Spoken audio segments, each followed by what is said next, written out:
Hello friends, നമുക്കിന്ന് broast കോഴി ഉണ്ടാക്കുന്നത് എങ്ങനെയെന്ന് നോക്കാം. ബ്രോസ്റ്റ് ഞാൻ സാധാ കോഴി വെച്ചിട്ടാണ് ഇവിടെ ബ്രോസ്റ്റ് കോഴി ആക്കി എടുക്കുന്നത്. അപ്പോൾ അതിന് വേണ്ടിയിട്ട് നമുക്ക് കൂടുതലൊന്നും ഇൻഗ്രീഡിയൻസ് വേണ്ട. അപ്പം ഇത് ബ്രോസ്റ്റിൻ്റെ മസാലയാണ്, കടയിൽ കിട്ടും.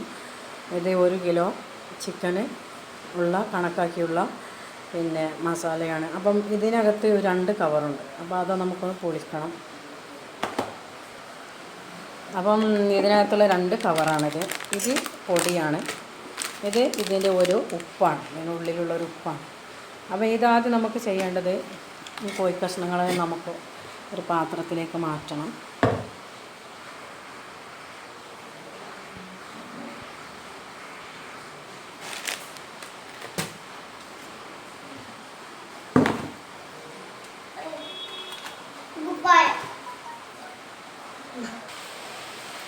അപ്പോൾ ഫസ്റ്റായിട്ട് നമുക്ക് ഈ ഉപ്പ് ഇതിലേക്കൊന്ന് പൊട്ടിച്ച് അതിലേക്ക് ഇട്ട് കൊടുക്കാം. വേറൊരു പാത്രത്തിലേക്ക്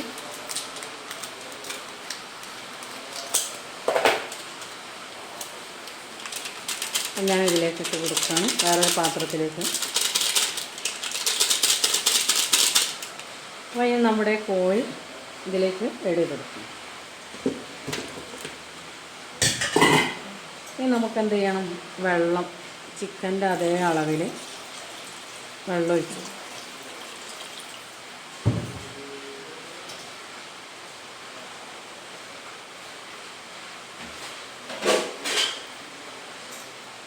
ഇവിടെ നന്നായിട്ടൊന്ന് ഇളക്കി കൊടുക്കും.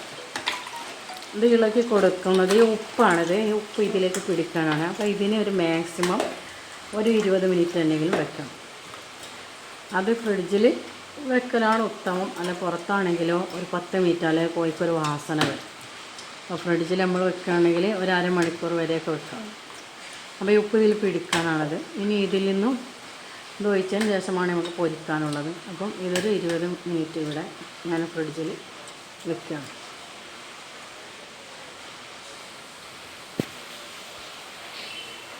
ഇവിടെ ഒരു 20 മിനിറ്റ് ഇത് ചിക്കൻ മാറ്റി വെച്ചു. അപ്പോൾ നമുക്ക് ഇതൊരു പാത്രത്തിൻ്റെ മേലെ ഞാനൊരു ഒരു തരിപ്പ് വെച്ചിട്ടുണ്ട്. അപ്പോൾ ഇതിലേക്ക് നമുക്ക് ഈ ചിക്കന് മാറ്റാം. അപ്പോൾ ഇനി ഇത് ചിക്കൻ കഴുകരുത്, ആദ്യം തന്നെ നല്ലോണം കഴുകി വൃത്തിയാക്കണം. അതിന് ശേഷമാണ് ഇങ്ങനെ നമ്മൾ ഈ വെള്ളത്തിലിട്ട് വെക്കൽ. ഇനി നമുക്ക് എന്താ ചെയ്യേണ്ടതെന്ന് വെച്ചാൽ അതിൻ്റെ കൂടെ വേറെ വലിയൊരു പേക്കുണ്ട്, ഈ പൊടി നമുക്ക് ഇനി ഈ ചിക്കൻ നമുക്ക് ഈ പാത്രത്തിലേക്ക് തന്നെ മാറ്റാം. ആ വെള്ളമൊക്കെ പോയതിന് ശേഷം ഈ പാത്രത്തിലേക്ക് തന്നെ മാറ്റുക. എന്നിട്ട് ഈ പൊടി നമുക്ക് ഇതിലേക്ക് ഒഴിച്ച് കൊടുക്കണം.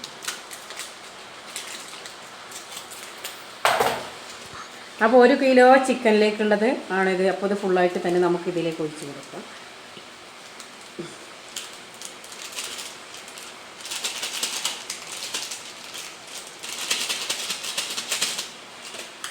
ഇനി ഇതൊക്കെ ഒന്ന് ഈ പൊടിയൊക്കെ ഒന്ന് ഇതിന്മേലൊന്ന് തിരുമ്മി കൊടുക്കണം.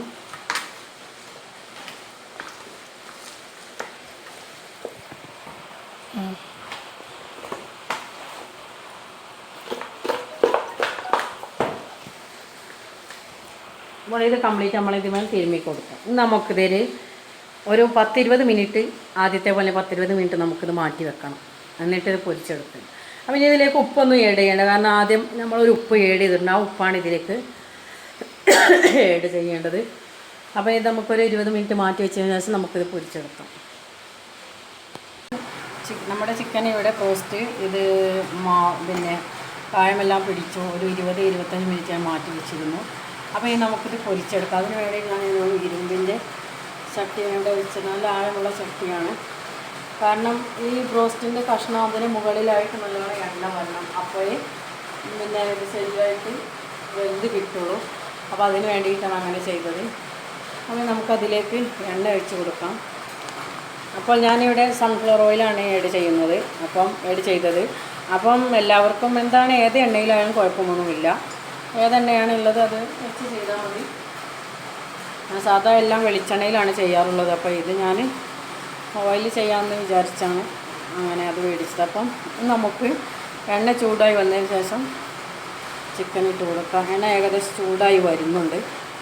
അപ്പോൾ നമുക്ക് ഇത് ചിക്കൻ ഇടുമ്പോൾ നല്ലോണം ശ്രദ്ധിക്കേണ്ട ഒരു കാര്യം, നമ്മൾ സാധാ ചിക്കൻ ഇടുന്നത് പോലെ ഒരു പെട്ടെന്ന് കോരി ഇടാൻ പാടില്ല. ഓരോരോ കഷ്ണങ്ങളും വേർതിരിച്ച് വേറെ വേറെ ഇട്ട് കൊടുക്കണം. അപ്പോൾ ഇങ്ങനെ ഞാൻ ആദ്യം ഒരു കഷ്ണം ഇട്ട് കൊടുക്കുകയാണ്. എണ്ണ ചൂടായി വരുന്നുള്ളൂ. അപ്പോൾ ഇരുമ്പിൻ്റെ ചട്ടിയാകുമ്പോൾ കുറച്ച് സമയം പിടിക്കും. ചൂടായി വരുന്നുണ്ട്. അപ്പം അതിലേക്ക് ഇങ്ങനെ ഓരോ കഷ്ണം നമുക്ക് ഏഡ് ചെയ്ത് കൊടുക്കാം. അല്ല, ഞാൻ ഒന്നാകെ ഒട്ടി പിടിക്കും, അതുകൊണ്ടാണ് അങ്ങനെ ചെയ്യുന്നത്.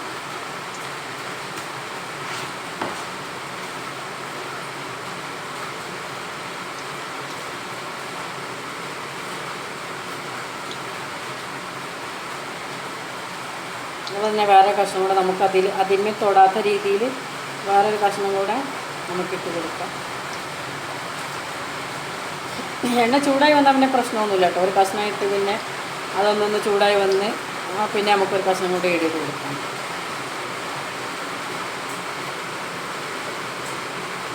അപ്പോൾ ഇത് സംഭവം നല്ല ടേസ്റ്റാണ്. പിന്നെ മക്കൾക്കൊക്കെ ഈ മുളക് പറ്റാതെ മറ്റേ രീതിയിൽ പൊരിച്ചാൽ ഇപ്പോൾ മക്കളൊന്നും കഴിക്കില്ല. അപ്പം അതിനൊക്കെ നല്ല പരിപാടിയാണ് ഇത്.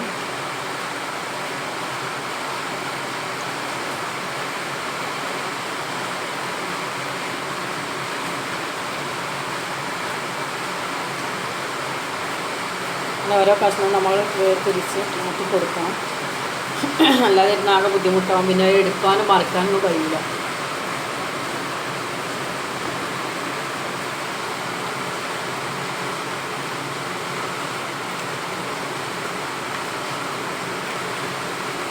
ഇതിപ്പോൾ ഹോട്ടലിലൊക്കെ സാധാ അവർ പിന്നെ തൊലിയുള്ള ചിക്കൻ വെച്ചിട്ടാണ് ചെയ്യാറുള്ളത്. നമുക്കിപ്പോൾ നമ്മളെ വീട്ടിലിപ്പോൾ എപ്പോഴും മതി ആ ചിക്കൻ നമ്മൾ മേടിച്ചോണമെന്നില്ല.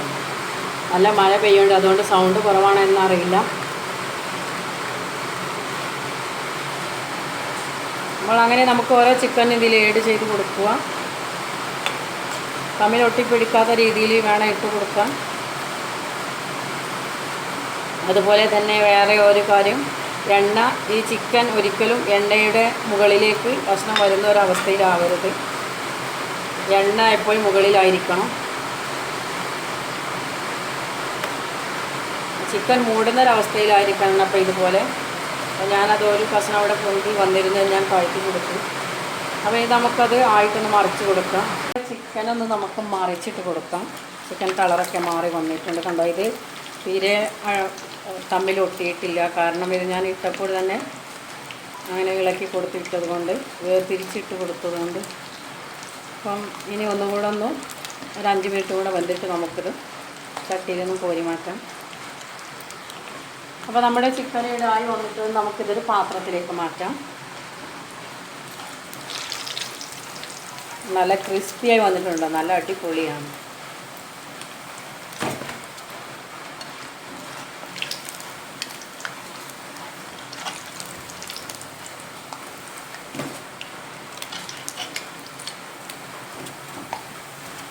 അപ്പോൾ നല്ല അടിപൊളിയായി വന്നിട്ടുണ്ട്. അതുകൊണ്ട് എല്ലാവരും ട്രൈ ചെയ്ത് നോക്കണം.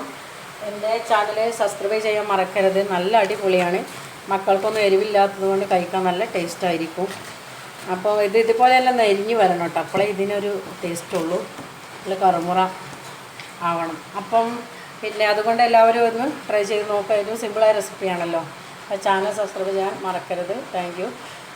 ഷെയർ ചെയ്യാനും കമൻ്റ് അടിക്കാനൊന്നും മറക്കരുത്.